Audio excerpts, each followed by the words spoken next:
Ron DeSantis has been speaking about eliminating property taxes completely in Florida, but chances are that will never happen.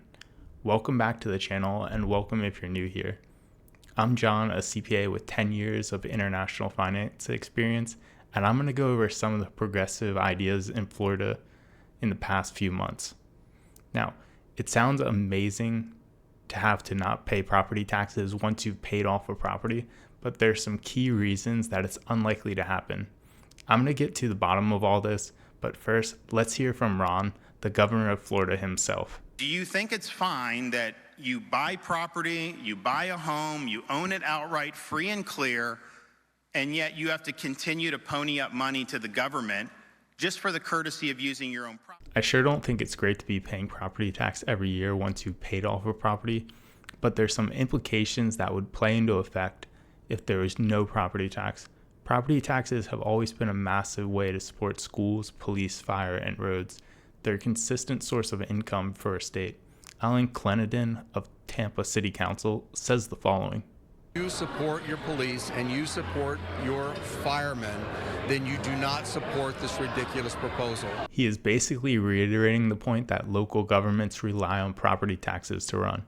Do you want a properly staffed police department? Do you want a fully staffed fire truck when someone's house is on fire?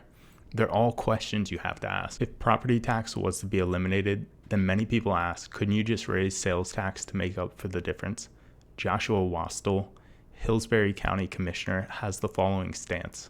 He's advocating for an elimination of property taxes, but a rise of 3.7% in Hillsborough County sales taxes to make up for it. And Florida Policy Institute goes on to say the following. Florida Policy Institute found that if property taxes were to go away, the state would have to double its sales tax rate from 6 to 12%. That is, if it wants to keep the same local services. While the numbers are a bit all over the place since the whole property tax elimination is in the discussion phases, it's clear local and state sales tax would both need to go up. Now, if you're enjoying this video so far, please hit that like button and consider subscribing. Even then, there's a high chance of shortfall versus the current income that's coming in. That's not to say that all the current property tax income is spent in the best possible way. DeSantis says there's only so much that can be done at the state level to eliminate property taxes, and residents would need to vote locally to push the issue forward. Obviously, there's some things we can do at the state level, but structurally, if you look at Florida's constitution, this is a local. So your millage rate is not set by the state. What they do with the revenues coming in is done usually with city and county.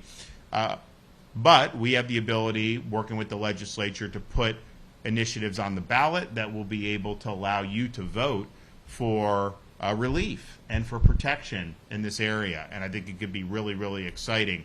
But we need to have this debate. All your representatives need to know that this is something that you want to see, that it would make the state better. I think the economy would boom tremendously if we were able to do this, and it would really... One thing that hits me, he believes the economy would boom from a reduction in property taxes.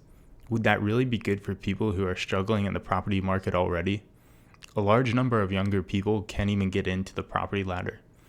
Just earlier in his speech in the day, he said this. People, the median home price is $400-some thousand, but the median income is like $75,000, $85,000 for a family. And so how does it work where you're having to pay 10 grand a year just in property taxes? And the thing about it is, this is supposed to be your private property, but yet you could own your home for 50 years and you still got to pay the government just to live on your property. I mean, at some point, when do you own your property free and clear, or are you just always going to be paying rent to the government? So the larger underlying problem here, which isn't said directly, is wages haven't kept up with home prices. This is a clear fact from 1985 to 2025. Home prices have outpaced wage increases historically. If the economy was to boom and property taxes were eliminated, how are people supposed to afford housing booming even farther? I do agree with Ron though, not enough is being done, and at least he's trying to talk about and bring light to the issue.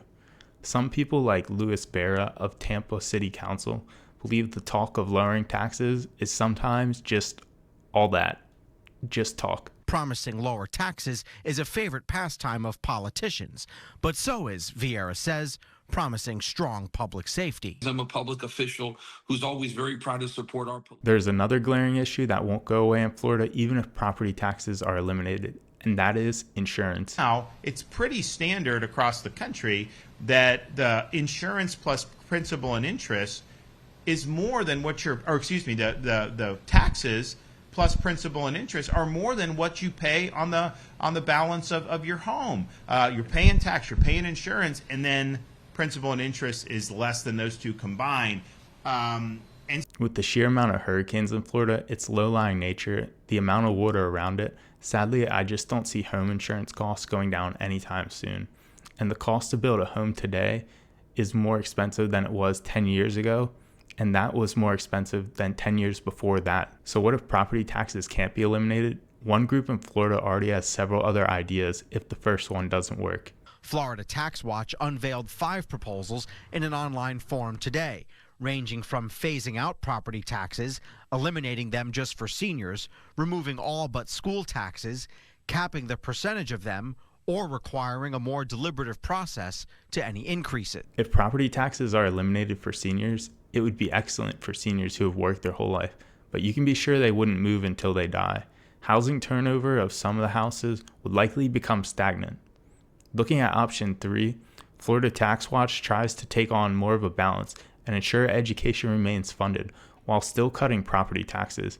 It could be a step in the right direction by many people's standards. Looking at number 4, lowering property taxes would likely appeal to most Floridians, but there would still be a bucket of people who are complaining about property taxes that aren't fully eliminated. The issue, as I mentioned before, is other services in the state would suffer too. If too much income is cut, that is coming into the state. Now, I don't even want to talk about option 5, which would be more deliberating in the future prior to raising taxes. At the end of the day, I think Ron's at least sparking some interesting conversation when it comes to property taxes in Florida. And as for property, You ought to be able to own that free and clear of the government. The notion that you should be just paying rent to them indefinitely is crazy. Only time will tell if property taxes are at least lowered in Florida. But even if Ron is talking a lot of talk, it seems like he's trying in this instance for Florida residents in theory. Let's roll the final clip. Florida first means I want that $142 million and the snowbirds who live here part-time but aren't residents, the Canadians and all that. I want them to shoulder as much of the burden as possible. I want to relieve burden on Florida residents. Any questions or comments, drop them down below, and I'll see you in the next video.